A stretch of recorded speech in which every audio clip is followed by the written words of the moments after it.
प्रिय बच्चों, मंजरी पुस्तक की पृष्ठ संख्या 125 खोल लीजिए। हम लोग विभक्ति नाम प्रयोगा में पंचमी विभक्ति का प्रयोग पढ़ चुके हैं। अब षष्ठी विभक्ति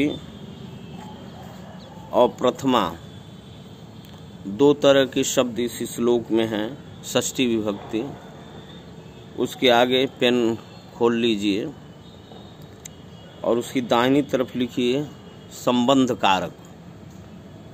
षष्ठी विभक्ति संबंध कारक, और उसके आगे डैश देकर लिख लीजिए का, की, के,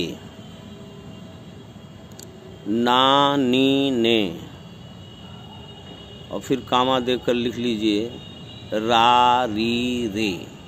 जैसे अपना, अपनी, अपने, तुम्हारा, तुम्हारी, तुम्हारे, और का, की, के। अब पेन से उन शब्दों के नीचे रेखांकित कीजिए, अंडरलाइन कीजिए। हस्तस्य, कंठस्य, श्रोतस्य,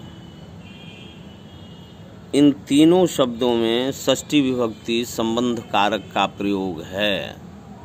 जैसे रामस्य, बालकस्य, पुस्तकस्य, वैसे ही हस्तस्य, हस्तस्य, कंठस्य, श्रोतस्य, इन तीनों शब्दों के नीचे रेखांकित कर लीजिए। हस्तस्य अर्थ समझिए। और भूषणम,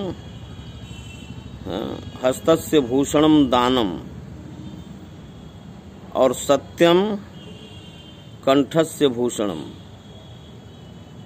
तो भूषणम, दानम, सत्यम, ये सब प्रथमा विभक्ति है। भूषणम, शास्त्रम, इन सब में प्रथमा विभक्ति है, जिसमें ने छिपा हुआ। अब इसका अर्थ समझिए। हस्तस्य भूषणम दानम, सत्यम कंठस्य भूषणम। हाथ का भूषण दान, कंठ का भूषण सत्य, और कान का भूषण शास्त्र है। फिर भूषण किम प्रयोजनम, भूषण का क्या प्रयोजन है, क्या उपयोगिता है, क्या महत्व है? कोई महत्व नहीं।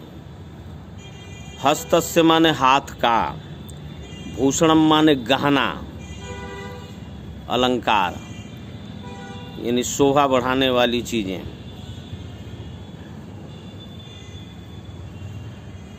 हाथ का आभूषण अर्थात गहना दान है, दानम। सत्यम कंठस्य, कंठस्य माने गले का, कंठ का, गले का। आभूषण सत्य है, जिस गले से सत्य की आवाज न निकले, केवल झूठी निकले, उस गले की शोभा नहीं बढ़ती है। जिस हाथ से कभी किसी अभावग्रस्त गरीब दुखी को दान न दिया जाए, तो हाथ की शोभा नहीं बढ़ती है। एक जगह और कहा गया दानेन पाणिन न तु कंकड़ेन। पाणी माने हाथ, दान से हाथ की शोभा बढ़ती है, न तु कंकड़ेन। कंगन पहनने से हाथ की शोभा नहीं बढ़ती। श्रोतम श्रुते नैव न तु कुंडलेन।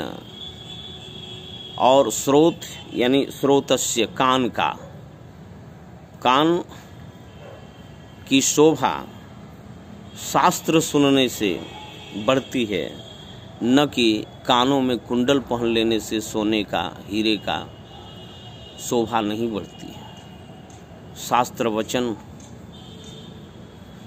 सुनने से ही कान की शोभा बढ़ती है। हाथ का आभूषण दान, और सत्य का, कंठ का आभूषण गहना, सत्य,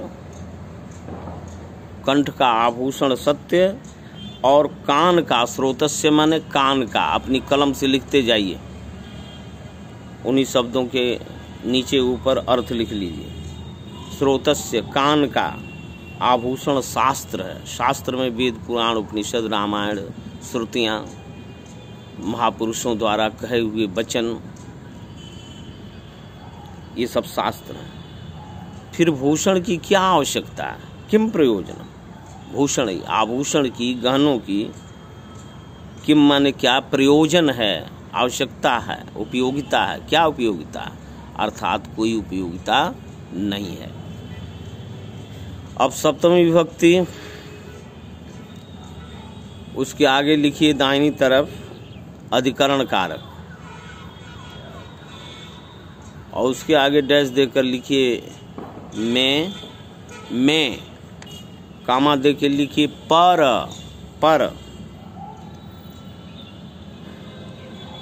और रेखांकित कीजिए शब्दों को उत्सवे, उत्सव में, व्यसने, व्यसन में, चैव का संधि विच्छेद कर लीजिए च एव, दुर्भिक्षे, भूखमरी में, दुर्भिक्ष जब भोजन का अकाल पड़ जाए तो इसको भूखमरी कहते हैं।